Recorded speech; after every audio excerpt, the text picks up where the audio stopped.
Selamat pagi, perkenalkan nama saya Angelia Margareta dari kelas HUT 3D dengan NIM 2012-01-091. Saya di sini akan menjelaskan video jurnal klimatologi hutan yang berjudul pengukuran suhu dan kelembapan pada berbagai ketinggian. Energi panas merambat dari suatu tempat ke tempat yang lain melalui proses-proses sebagai berikut. Yang pertama, konduksi, yaitu suatu perambatan panas akibat dalam molekul.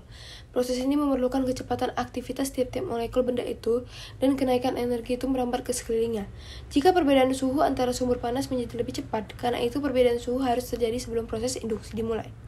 Yang kedua, konveksi, yaitu proses perambatan panas yang akibat dari benda-benda yang dipanasi. Bila udara dipanasi, ia mengembang dan naik ke atas, kemudian digantikan oleh udara yang dingin yang turun ke bawahnya. Yang ketiga, radiasi, yaitu proses perambatan panas di dalam bentuk gelombang elektromagnetik tanpa memerlukan medium perambatan. Jumlah dan panjang gelombang radiasi dari suatu benda dapat ditentukan dari suhu permukaannya. Kelembapan udara pada ketinggian lebih dari 2 meter dari permukaan tidak menunjukkan yang nyata antara siang dan malam. Pada lapisan udara yang lebih tinggi tersebut, pengaruh angin menjadi lebih besar. Udara lembab dan udara kering dapat bercampur lebih cepat. Pada lapisan troposfer, kandungan uap air akan berkurang dengan bertambahnya ketinggian. Hal ini berkaitan dengan penurunan suhu dengan bertambahnya ketinggian pada lapisan ini. Dengan menurunnya suhu, kapasitas udara menampung uap air akan semakin rendah. Maka dari itu, udara akan lebih cepat menjadi jenuh.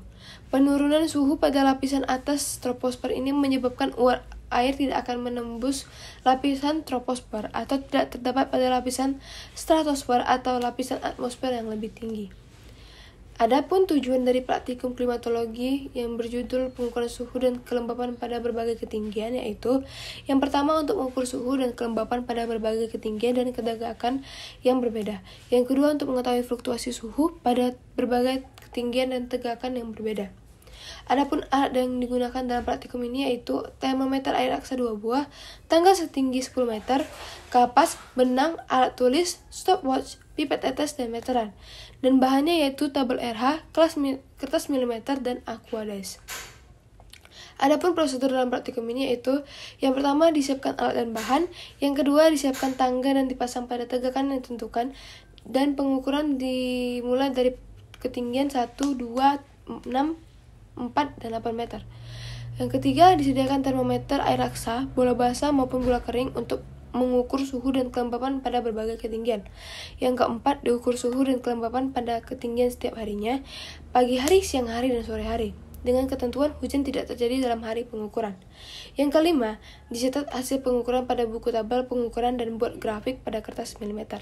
Sekian video jurnal dari saya, lebih dan kurangnya saya mohon maaf. Terima kasih, selamat pagi.